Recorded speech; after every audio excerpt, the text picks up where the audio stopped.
എന്തുകൊണ്ടാണ് നമ്മളൊക്കെ സമസ്തയെ സ്നേഹിക്കുന്നത്? നമ്മൾ എന്തുകൊണ്ടാണ് സമസ്തക്കാരായത്? ഞാനിവിടെ കുറെ കണക്ക് പറഞ്ഞു, മദ്രസകളുടെ കണക്ക് പറഞ്ഞു, സമസ്ത ചെയ്യുന്ന വിദ്യാഭ്യാസ പ്രവർത്തനങ്ങൾ പറഞ്ഞു. അതുകൊണ്ടാണോ നമ്മൾ സമസ്തക്കാരായത്? സമസ്ത എഞ്ചിനീയറിംഗ് കോളേജ് നടത്തുന്നുണ്ട്, ഇംഗ്ലീഷ് മീഡിയം സ്കൂളുകൾ നടത്തുന്നുണ്ട്. അതുകൊണ്ടാണോ നമ്മൾ സമസ്തക്കാരായത്?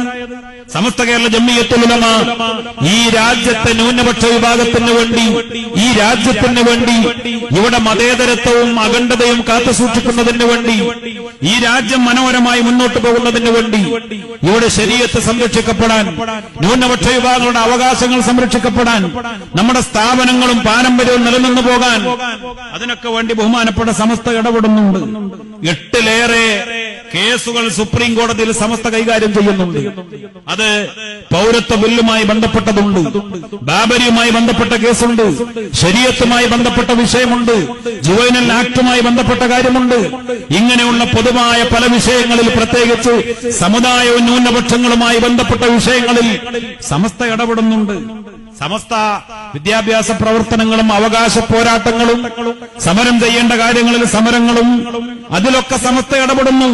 ഇനി ചില ആളുകളൊക്കെ ആഗ്രഹിക്കുന്നുണ്ട് സമസ്ത മദ്രസ മാത്രം നടത്തിയാൽ മതി. അത് സമസ്തയുടെ പാരമ്പര്യമല്ല. സമസ്ത കേരള ജംഇയ്യത്തുൽ ഉലമ ഇവിടെ